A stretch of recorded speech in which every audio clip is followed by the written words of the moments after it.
Good news, everybody. Take a look at this. Chelsea Manning files for U.S. Senate bid in Maryland.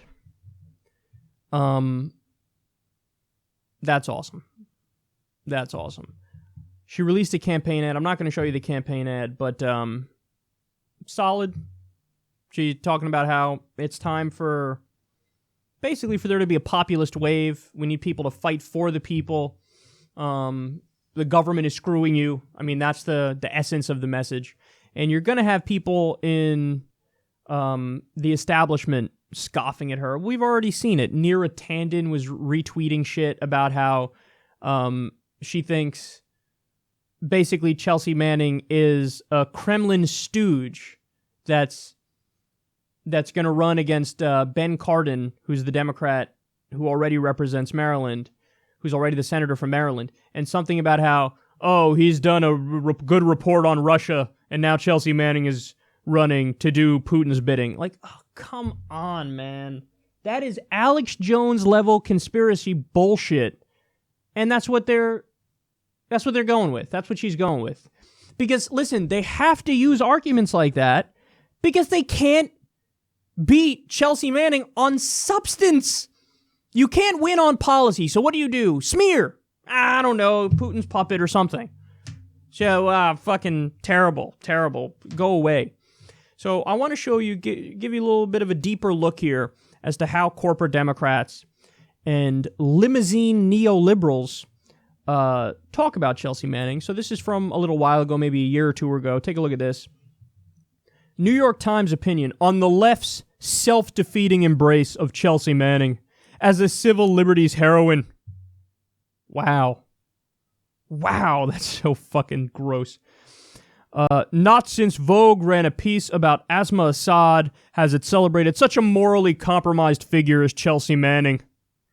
Chelsea Manning put hundreds of lives at risk, but the left embraces her because she's a transgender celebrity. Oh, please. Vogue is feeding Chelsea Manning, feeding, with little regard for the fact that she jeopardized innocent lives around the world. There is zero evidence for that. Zero evidence. And by the way, this is, you know what they're trying to do here, right? The limousine neoliberals here are doing projection. They're accusing the left of doing what they do. So they're saying, oh, you're just supporting her because she's a transgender celebrity. And you don't care about what she's actually done. But no, that's what you guys did. In fact, remember when we talked about it? The purge of the Bernie supporters at the DNC? What argument did they make when they did that? They go, oh, I just think we need more diversity in here. We better, we just need more women. Maybe some trans people. Maybe some more people of color. Now, why is that something to go, whoa, what the fuck's going on here? It's not because they're looking for more diversity. It's because they want diversity on the outside, establishment politics on the inside. So they're like, let's find some transgender people who are cool with neoliberalism and endless war and doing Wall Street's bidding. Let's find some people of color who are down with that. See, they use identity politics as a trick. That's how they try to kneecap real left-wing movements by doing tokenism. Hey, we got a transgender person here. Who cares that they don't support Medicare for all or getting money out of politics, but they're transgender. Isn't that awesome?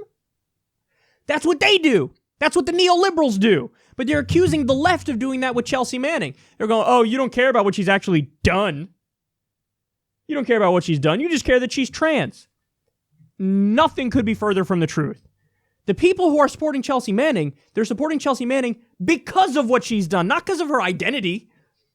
Now, what do I mean by that? Well, let's look at what she's actually done. Take a look at this tweet storm from Glenn Greenwald. He makes many great points here. This is the truth about Chelsea Manning. He says, Chelsea Manning's leaks. First of all, exposed video of the U.S. gunning down unarmed innocents and journalists. Documented systemic war crimes in Iraq and Afghanistan. Helped end the Iraq war by preventing new agreements to keep troops. We've since gone back in, but at the time, we were able to withdraw in the first place because of what she exposed. Fueled Arab Spring by exposing corrupt regimes. He continues here. Feel free to mock her chance of winning, so brave and savvy to do it. But huge numbers of people who serve and have served in the Senate have won by achieving a tiny fraction of what she did, and she served a brutal prison term that the UN found inhumane for her act of conscience. Finally, it's hard to overstate what a hero she is to the LGBT community. While imprisoned on a U.S. military base in a brig at Fort Leavenworth, Kansas, she announced her transition and demanded her rights and dignity for it. She has more courage in her toenail than most who mock her. And oh, by the way, Democratic incumbent challenged by Manning, Ben Cardin, was last seen authoring a bill to make it a felony to support a boycott of Israel, which the ACLU vehemently denounced as an assault on free speech. So he's great. That's why people care about Chelsea Manning and support Chelsea Manning. And by the way, she's populist left through and through. She's somebody who's going to fight for Medicare for all and a living wage and a New Deal. She's against the corruption in politics, for the people. So it's all about her policies and what she did. We've seen her character. She doesn't need to prove anything to me. She's already proved it. When you are willing to leak the war crimes committed by the U.S., because you want the public to know about it so that we stop committing war crimes, that's called a whistleblower, and that's called a hero, and she was tortured as a result of it. Tortured as a result of it. So, given the facts about her, it's amazing that the establishment Democrats can't help themselves. She's Putin's puppet, she's, you only want her because she's trans. Oh my God. Everything that they're guilty of, they accuse her of being guilty of.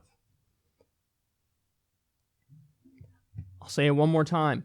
When you can't win based on substance, that's what you do. You smear. Don't talk about policy. Don't talk about history. Don't talk about what she's actually done. Smear.